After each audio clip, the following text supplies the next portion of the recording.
Hello everybody, it's me, your boy Matt. First of all, I would like to apologize, as you can see, for the slightly shoddy production value, but I am not a professional streamer, and quite frankly, I just wanted to get this video out there. This is a reaction to the conversation between Dev and Econoboi. I don't want to preface this too much, but I do have a few quick comments. One, this is not going to be an EFAP. I don't want to make a Stitch and Atom style video where I spend 5 hours going over 2.5 hours. I'm going to provide relevant quotations and times. I encourage you to go watch yourself, but I don't think there's too much that requires context. This video kind of assumes that you already listened to that discussion though. I've had the urge to make response videos to some of these videos by Dev or Stitch and Atom, not because I hate what they say. On the contrary, I think they bring up good points, but others are missed, and this is somewhat frustrating as a viewer, as I'm sure they are well aware. On that note, I like to think of this video as the voice of the chat. I'm no economist, but I think I have some knowledge in basic economics and how it relates to political science. If nothing else, I'd like this to be a commentary on how we can have better discussions. There is some very unproductive back and forth between Dev and Econoboi and the chat, and because of that, some really important questions didn't get asked. So on we go. I'm going to start my argument by doing something really dastardly. I'm going to say I don't know the answer to the gold standard question. I don't even know if there's an answer.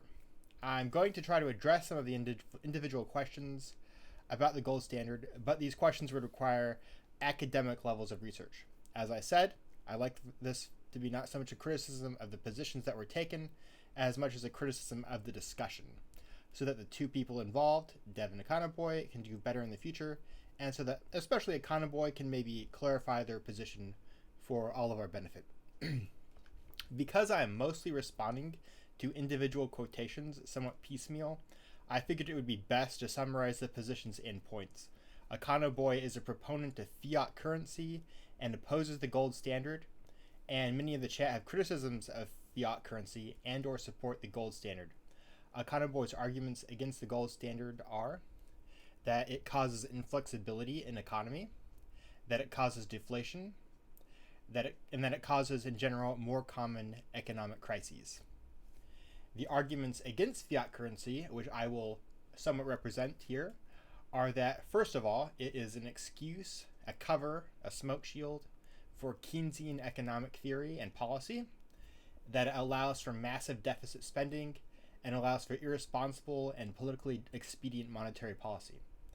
The benefit of the gold standard is that it grounds the monetary policy. It puts it into something that is real and just can't be magic wanded into existence, as is the want of Keynesian economists in general. So I'm going to go through a few of the quotations that Econoboi had, and I'll try to address those as a way of responding to his points. So why is the gold standard bad? That was the question that Dev put forth.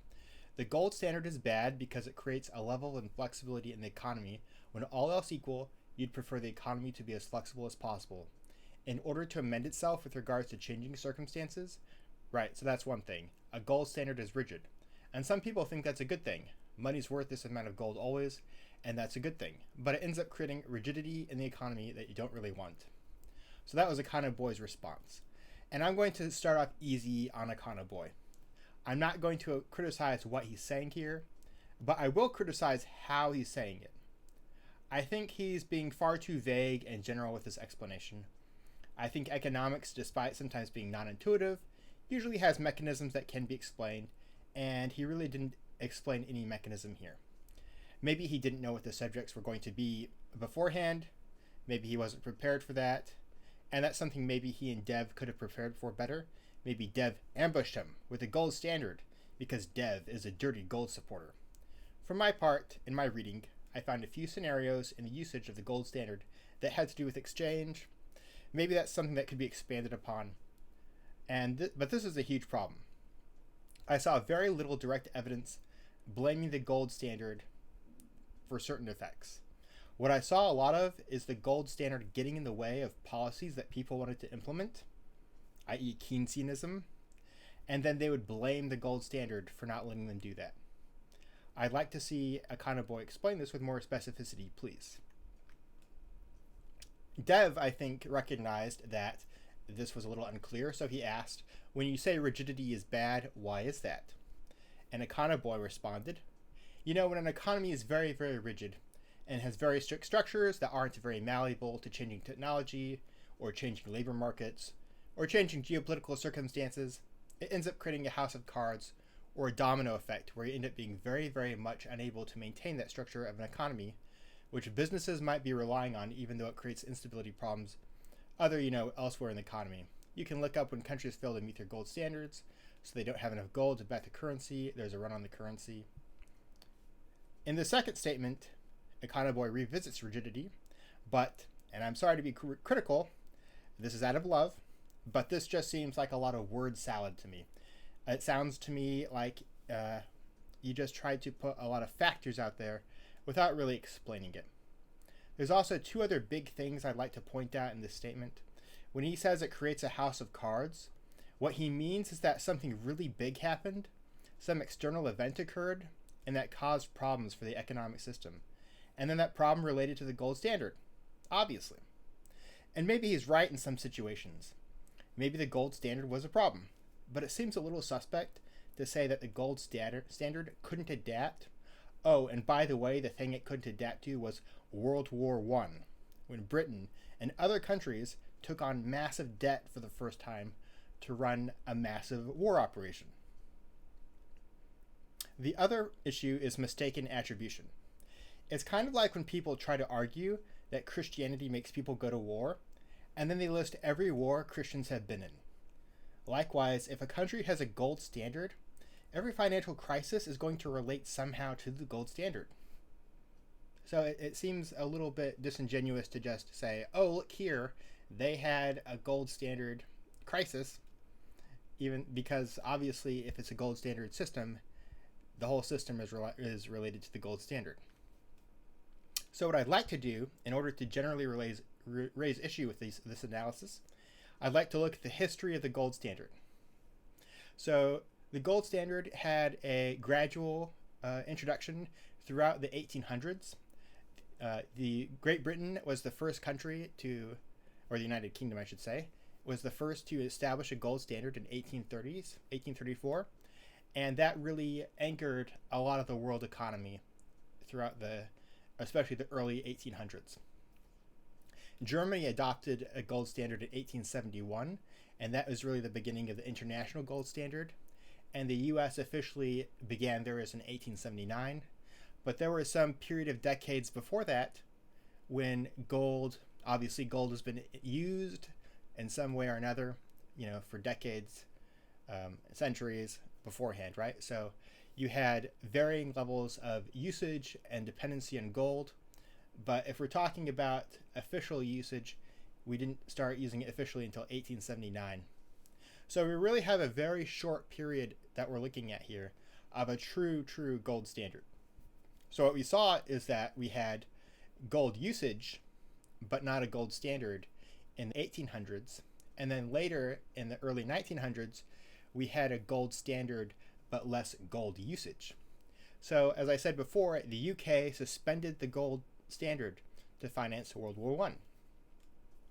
And then in 1913, the US, even though the US did not suspend their gold standard, they did create the Federal Reserve, which had the effect of sterilized monetary effect, right? So basically the Federal Reserve said that they would only convert the gold if it was in the country's interest, right? If it wasn't a problem. Once it started to become a problem, then they would impose measures that would prevent the gold standard from affecting the economy too much. So you can see even at this time, by World War I, they've essentially taken the gold standard out of the picture. And they didn't do it because there was some, capitalism failed. They did it because they wanted to spend money they didn't have. That's the long and the short of it, right? And then moving into the Great Depression, FDR did something which was at the time almost seemed to reinforce the gold standard, but it actually led to its demise, where he basically made it illegal to own gold in any large amounts because he wanted to use the Keynesian method of inflating the money supply, and in order to do that, he needed all the gold. So in the short term, that almost sounds like it's reinforcing the gold standard, but what it eventually does is it makes gold irrelevant. And then we kind of continued on for about 40 years in this very strange goldless gold standard. There was the Bretton Woods system, which was kind of an international exchange situation. And in 1971, Nixon finally got rid of that. So I didn't know this, but this is being blamed for stagflation. A lot of people in the chat took umbrage at Econoboi saying that there was no economic crises in between 1950 and 2008, but we had stagflation in the 70s and the 80s.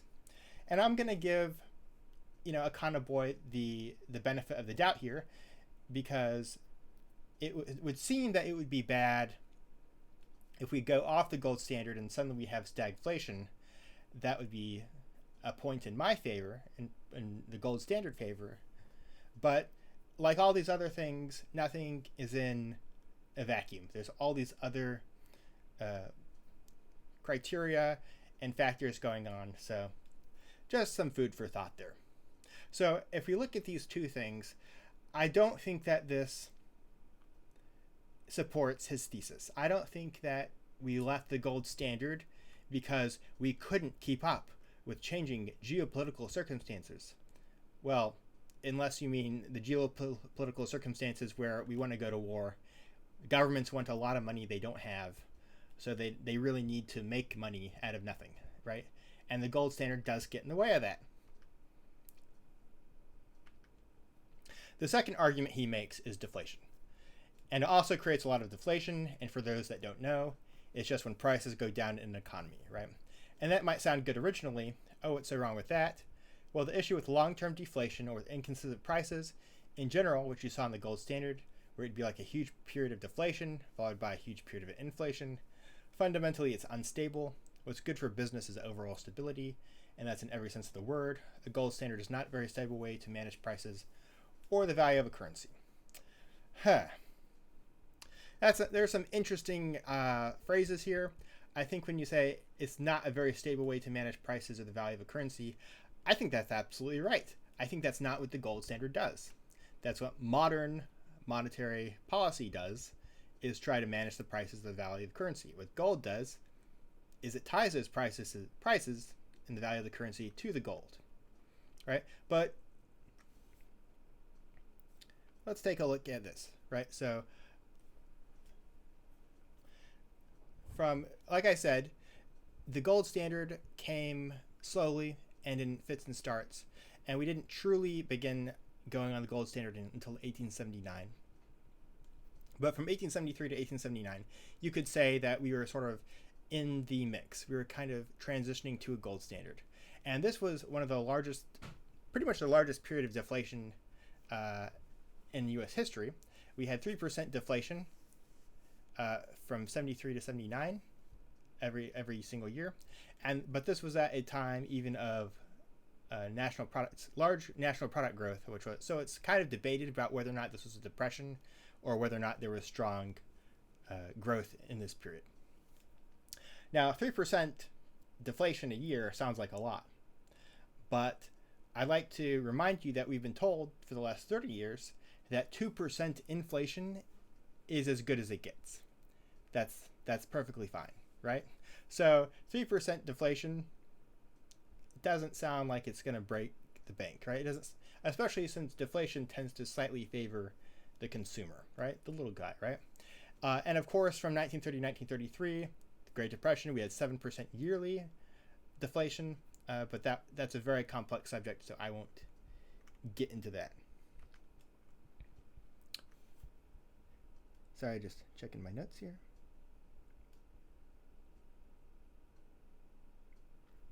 So one of the big criticisms of gold is that it's very based on supply and demand. I saw several references to the changing supply and demand for gold, but very few specifics. And so we have this So that's my comment on that. Well, it's better if you could basically have a central bank responsibly manage prices, have a fiat currency. This is his Keynesian position, his central banking position. And what I have to say, and this relates back to the deflation, manage prices or the value of currency, that is the job of the central bank. That's its function, to manage the prices. So you're telling me that the central bank has done an excellent job of managing prices isn't really much of an endorsement. That's basically what it's designed to do. The two main levers the Fed have are interest rates and increasing the money supply. If they can't manage those two things, I don't know what to tell you. What I want to know is how much have we paid for in other areas. As you stated earlier, the upside of gold is that you are connected to something tangible. The downside is that when that thing moves, you move as well. Tell me, Econoboi, what is the downside to fiat currency? What's the trade-off? The problem people have with fiat currency is that many people see it as encouraging irresponsible practices, continuous expansion of the money supply, and deficit budgets. Keynesians don't see anything wrong with this because they think it just doesn't matter. Inflation keeps the economy going in their minds, and who cares about national debt? It's all make-believe anyway. People just don't think this makes poor financial sense either. They see inflation as a way to continually depreciate the hard work of Americans. And they see deficit spending as a way to buy political favor with other people's money. The politicians have essentially stolen our credit card and are buying us gifts with it. I see the trillions of dollars that were just spent on this infrastructure bill, infrastructure being in sarcastic quotes, and I just think of all that money is going straight into the pockets of government contractors, Nancy Pelosi's husband, and hundreds of their cronies. The problem with Keynesians is that they just don't care. They don't give a damn, because in their philosophy, none of it matters. I and a lot of other people are deeply disturbed by this contention that this thing that is so important in people's lives is so unmoored from reality. And that's really the contention. The contention is that the Keynesian doesn't think that money has any bearing to reality. It is magic wand. And that's what the gold standard prevents you from doing. The Keynesian wants to remake the economy however they see fit, and the gold standard is in his way. And that's why people, rightly or wrongly, support a gold standard. So Dev makes a point. He says the modern example of that seems to be everyone going to the bank and withdrawing their money, which destroys the bank. So it's kind of like that, kind of in my recollection. I don't recall with fiat currency. I think I actually mixed up two of these quotations here. I think this last sentence must be Econoboi. I only mention this because I think that we do have a fairly recent example of that, which is people in Canada going to the bank and withdrawing their money because they're not secure. They don't feel confident that the Canadian government isn't going to seize their money. So a lot of people are going to withdraw their money, and it's causing some banking problems for them. So that just goes to show you that any banking system can suffer from a lack of confidence. And when I say suffer, I mean it can fall because of a lack of confidence. It doesn't matter if it's gold or if it's fiat. And finally, the last contention is the financial crises. So during the course of time that we had a gold standard, I think we had a financial crisis every 5 to 10 years. The banks would just F themselves essentially under the gold standard. But after a bunch of banking reforms and essentially devaluation of the dollar under FDR, it stopped. So I went and looked for these banking crises. And again, it's a fairly short time period in which we were actually under the gold standard. But I found 3 examples that I think he is probably referring to. One is the Baring crisis in 1890, and that basically was a bank in London, a very big bank, made bad investments in Argentina, and almost collapsed. Argentina had a big depression after this, 10% GDP wiped out, and a bunch of private banks got together to save essentially the economy, to guarantee their debt. And a few years later, you had the Panic of 1893, which was precipitated by the collapse of 2 large employers in the United States, the Philadelphia and Reading Railroad and the National Cordage Company. And this one probably has the most directly to do with the gold standard, but I will note that the confidence had been eroded in the gold standard. The gold supplies were already low because the government started buying up silver, and there were thoughts that there was going to be a bimetal standard, a gold and silver standard. So the government itself eroded confidence in gold, which led to a run on gold, and that's a big part of the panic. So I feel like you have to put a big asterisk on this panic, right? Being a gold standard related one. I'll also note that this bimetallism, gold and silver is a potential compromise. Well, not compromise so much as innovation. And Milton Friedman is one of the economists who has endorsed this policy. I don't think that one of the 40 economists that they polled about the gold standard, I don't think they asked Milton Friedman about it for some reason. And then finally, we had the bank panic of 1907, and taken this quotation, resulted from the collapse of highly leveraged speculative investments propagated by easy money policies pursued by the U.S. Treasury in the preceding years. So, government screwing things up again. Amazing. So, of all of these three of the financial crises, between 1879 and 1913, only one kind of had to do with the gold standard, and that was kind of the government's fault again. So I'm really curious as to what his retort to this would be. So my conclusions is that, well, I don't know. I'm not an expert. This would require academic level of research. There may be a lot more information and explanation, and actually I'd really be interested to hear it. I'd be glad to be proven wrong. Because frankly, it actually would be a little bit comforting to know we actually are using the best system, and it's not just a big con. There may just not be enough gold. Our debt is $30 trillion. Can we guarantee that with gold? And the problem also is the political expediency, right?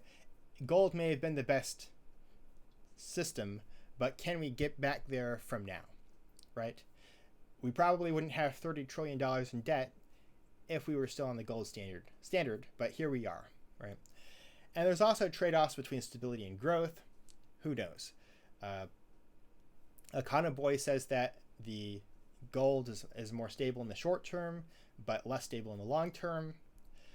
It might be true that fiat currency is stable in the long term, and unstable in the long term, and the entire world economy will collapse because of this. And of course, the ability to recover is a factor. But the problem I have with that is, you can look at current circumstances and people will say, we have an emergency, we have to do this. And there will never be any real accounting over whether or not their emergency measures had any positive impact, right? We're still debating over whether or not the FDR interventions into the economy had any real good impact, or whether it was just all a smokescreen, right? So people will always claim that it would have been worse if they hadn't done what they did, right? And finally, of course, we have the cognitive bubble, right? We have all these economists, as Richard Thaler says, 40 economists can't be wrong, right? Just like the 100 rabbis can't be wrong, or the 88 or whatever, the 80 theologians at the Council of Nicaea can't be wrong, right? We get into these thought bubbles where you make a theoretical framework and you just can't see the forest for the trees, or the trees for the forest for that matter. And I saw that a lot.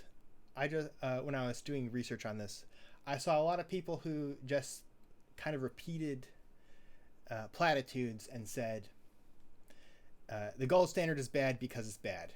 And we need fiat currency because if we don't have fiat currency, how will we do all of our fiat currency things? And that's a real problem in theory, and I don't know how to get around it. I would like to talk about the chat, though, for a minute, because I think there were some unproductive interactions with the chat. The chat is going to be the chat. The chat's going to chat.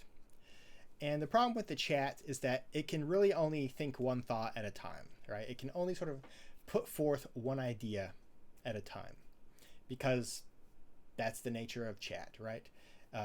If you write a paragraph, you're not getting read.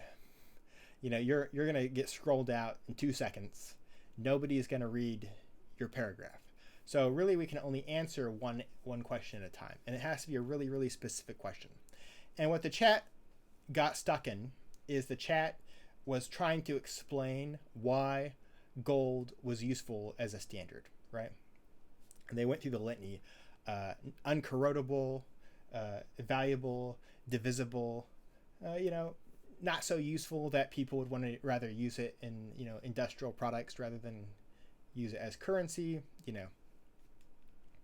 And I'm afraid that Econoboi really never gave any substance to his argument that chat could then answer, right? So chat kind of just got stuck in a loop on that one point.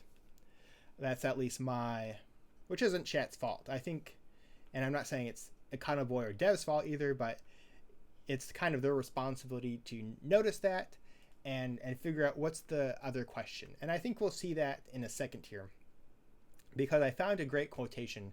A commenter kind of listed out all the reasons why he doesn't like fiat currency, and I think it's worth looking at it. I'm going to keep the person anonymous for anonymity reasons, right? So really annoyed listening to the SIP. Dagnammit, love that word. The reason you would want to have a gold standard isn't that gold is special in terms of being valuable, it's special in terms of being rare. As in, you can't magically and arbitrarily produce a bunch of it just because you're greedy and want a bunch of stuff you don't want to pay for. You have to get something that isn't easy to create lots of. Previously, there have been societies that used rare seashells or rock circles that took a lot of effort to produce manually, something you can't just invent with the stroke of a pen. So he's doing two things here. He's first explaining why we would use gold, and then he's also explaining, which is the first point that chat made, but then he's also explaining why it's good to have a gold standard, which is, again, we want to connect our economic system to something tangible and hard, right? Something that we can't just invent out of thin air. Because if you can invent things out of thin air, you unmoor these things from reality, right? You can separate them from the actual economic reality. Which is actually, if you think about it, kind of the idea of Bitcoin as well, right? Something that takes a lot of effort to get. The Demion stream, I'm sure he didn't mean that, was like, oh, it doesn't let us be flexible. Flexible always means let us break the rules. In Canada, they were complaining they weren't flexible enough to securitize subprime mortgages in 2006, like the Americans were. It's profitable in the short term and destroys their economy in the long term. I have to say I agree on this, right? It seems a lot of the argument against the gold standard is that it doesn't let people who want to, do the Keynesian thing. Keynesian's gonna Keynesians. They want to make infinite money, and the gold standard gets in their way. So that seems like, it really, really does seem like this anti-gold standard is a pro-Keynesian economics argument disguised as an anti-gold standard argument. When a gold standard fails, it's because a government wants to spend a bunch of money without causing the pain or of taxing or issuing debt to get it. Again, I think we're repeating ourselves here a little bit. But we're basically repeating the same thing, that people don't like the gold standard because it doesn't let them implement their massive inflation, deficit spending economies, right? Economic policy. And the second paragraph, realistically, if you've got a really strong economy and your dollar is really valuable, that's even better because the gold is a price floor. That's actually an interesting point, and I don't know enough about economics to say if this is 100% true. But when there's inflation, it hurts your savings, right? But if there's deflation, so inflation actually makes you want to spend money quickly. But if there's deflation, you actually want to invest in things more, right? You want to, keep your money. You want to use your money and not have the goods, right? That's what gold is, right? It's a stand-in for goods. It's a good that you can hold on to forever. Whereas a lot of goods are like food or clothes are going to depreciate. Gold doesn't depreciate in itself, right? So when there's inflation happening, people go out and they want the gold, right? That's why the gold runs occurred. But if there's deflation, heck, people may want to sell their gold, right? They want their money because they can use their money to invest in things and have more money later. The inflation tax, and this is where we're getting political, the inflation tax ends up taking workers making good wages and chips away every single year until they're poor workers, even if they have pay increases every single year. Not to mention their savings, not to mention their pensions. All eaten by government, the biggest stealth tax in existence, so government doesn't have to be accountable for the money it spends. You want to know where the taxes come from printing money? It comes out of your pension. That's actually incredible, the way he put that, right? It's like saying, it's like if I could make your food disappear. You know, it's if I could summon your food from your refrigerator into my refrigerator, and I could say, oh, I didn't take your food, it just disappeared from your food, right? That's what's happening when they print money. They're devaluing your savings. And he goes on to warn that, you know, we've printed all this money in the last 10 years, especially in the last 2 years, and inflation is starting to rise. And of course, he ends with a similar sentiment that we can't communicate all of this in chat. So I think one suggestion I'd have is ask specific questions in chat. And if you see chat is just saying gold good, well, ask a different question. Try to ask about the rigidity or about deflation or things like that. And I think we'll probably get some better answers that way. All right, well, again, I apologize for all my terrible production value.